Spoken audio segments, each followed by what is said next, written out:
Bwana, kuna msemo unaosema kwamba nabii aheshimiki kwao, lakini pia kuna msemo ambao unasema mtu kwao. Bwana, hii misemo yote miwili inatofautiana, japokuwa ukiangalia ama ukisikiliza unaweza kupata ilikuwa inamaanisha maana moja, lakini ni maana mbili tofauti kabisa.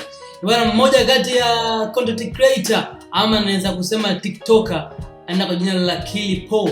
Bwana, Kilipo amewashangaza wa Tanzania, amewashangaza kinoma noma kwa sababu ya hapo siku ya jana tarehe 26 aliweza kualikwa kama mtu mashuhuri ama mtu maarufu hapo nchini India. Ilikuwa kwenye uzinduzi wa movie ya Innocent ambao watu mashuhuri wengi sana waliweza kualikwa pale na ikiwemo Kilipo. Bana, Kilipo kaweza kualikwa sehemu ambayo wanaenda watu wazito tu, yani watu mabilionea, lakini mtu kutoka Tanzania hapo ambaye hatukumzania kabisa ameweza kualikwa pale. Lakini kitu ambacho kimeshangaza wengi ama kimeshangaza Watanzania ni kwamba Kilipo bana ameweza kuonekana kama superstar mkubwa sana, tofauti kabisa na sisi vile tulikuwa tunamchukulia hapa TZ. Yani sisi tulikuwa tunamchukulia kama content creator wa kawaida sana ama TikToker wa kawaida sana, lakini kule umemchukulia kiukubwa kinoma noma. Yani umempiki kama superstar mmoja mkubwa sana. Lakini hata kwake pia imekuwa ni amazing sana na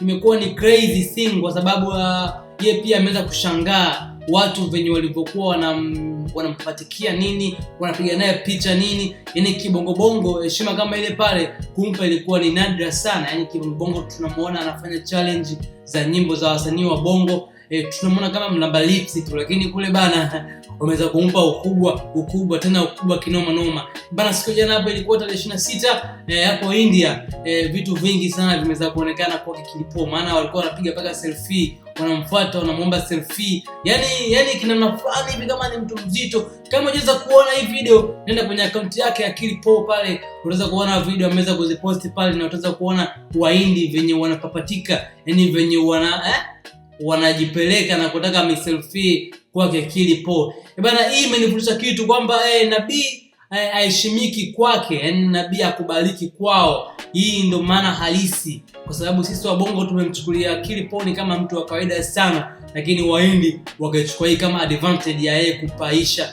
na wameweza kumheshimisha kinoma noma hapo siku ya jana.